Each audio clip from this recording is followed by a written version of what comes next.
Type A person that I used to be, that I used to identify so hard, that I used to glorify.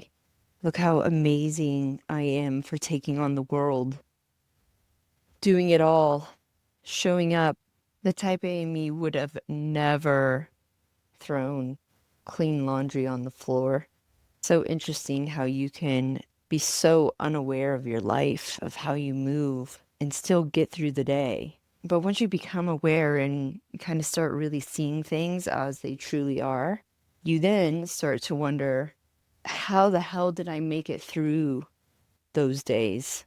And you start to understand why you are possibly dealing with some of the health issues because you're so exhausted, even though it doesn't even feel like you're digging a ditch or building a house or tending to a garden or like hard labor. The hardest thing is being okay with the hardest thing, like actually sitting in the thick of it, of the emotions you feel around the situation.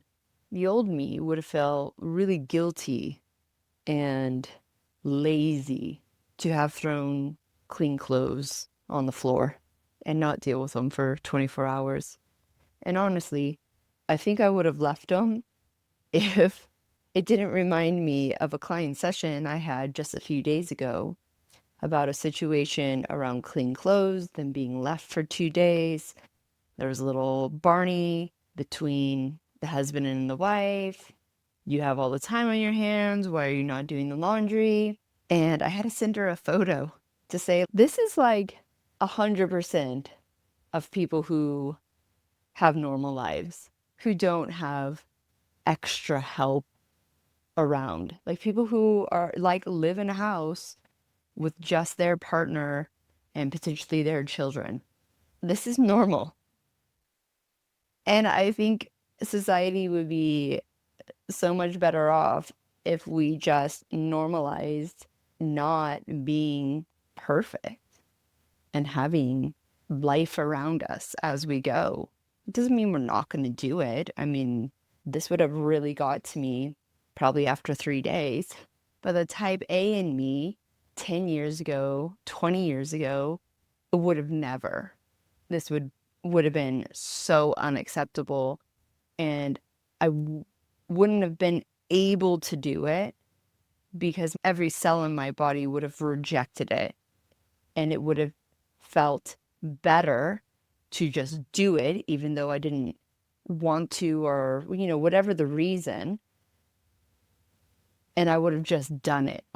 Where I can see now, because when you start living with true awareness of what's going inside your body, that was just contributing to the utter chaos and BS in my life. I only got to this stage of life of giving less fucks about things that actually really don't matter and will get done eventually by sitting in it, by feeling that anxiety, that laziness, like whatever emotion comes up for you surrounding this, by actually just sitting it and feeling it again and again and again. Not just one time, probably just not 20 times, like months into years of changing that pattern and feeling that emotion until you are just neutral, until you have zero judgment around leaving clean laundry on the floor for a little bit.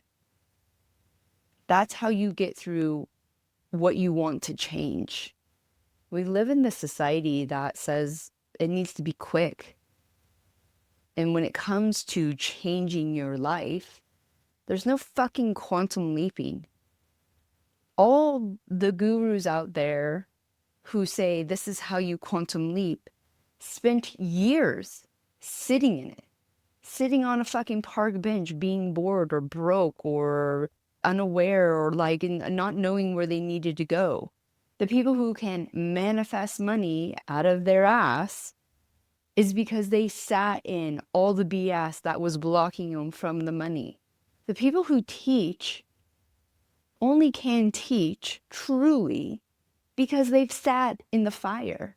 They've sat in the shit. They've sat in the uncomfortable emotion. They've done the work again and again and again, not only in sessions or using modalities, but also in their mundane life. That's the way through.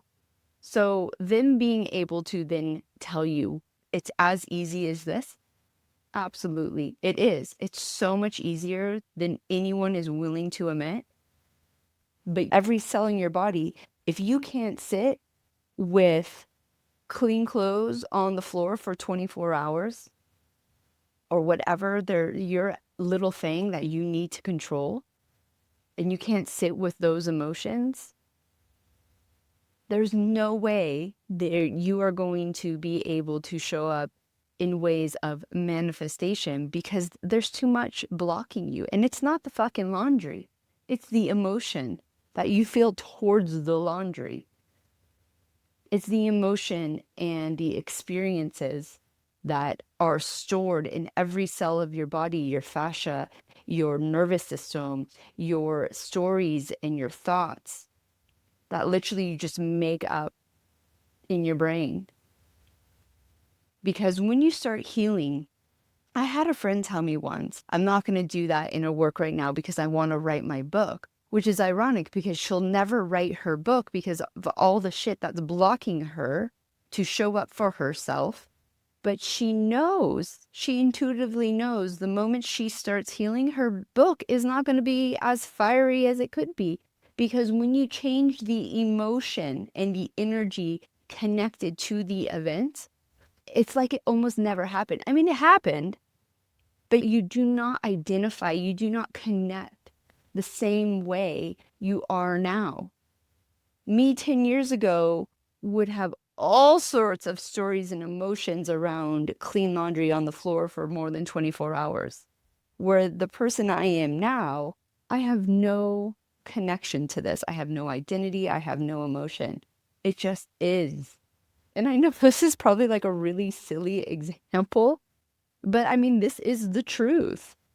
And the more you do that to the things that actually matter in life, whatever situation that you're dealing with now or that you have in the past, the more you stop avoiding the work that you know you're avoiding, it gets easier. But it's not these quantum leaps. It only feels like a quantum leap when you have done the work. You then set your intention and you do your little modalities, whatever that might be, and you quantum leap into the next phase. Yeah, I do believe that can happen. But there's no way you would have told me 15 years ago, 20 years ago, when I started my fertility journey, and that's what woke me up to what reality actually is. It's taken a long time to get to the belief system that I can change my food intolerances through my emotions and being aware of how I show up to that food. No way. If you would have told me that 20, 15, 10, even 5 years ago, I wouldn't have been able to have the capacity or the belief system to believe that and then therefore try it and go, isn't that? Oh, I spent 10 years being completely full-blown AIP autoimmune diet, super strict, could like almost eat nothing in a fucking restaurant. And now you're telling me that I just needed to deal with BS that wasn't even mine to begin with. And now I can eat lasagna again. So you have to go through these stages of awareness of a capacity to get to listening to affirmations in theta state. I don't know why these bitches out there aren't telling you that consistently, and then whoop, manifest. No, you gotta sit with the clean clothes on probably a dirty floor. I ain't gonna lie here. And deal with those emotions first. Start with that. See how that works for you. Then you might be ready to actually tackle the bullshit blocking you, the grief, the resentment. So start with clean clothes on a dirty floor.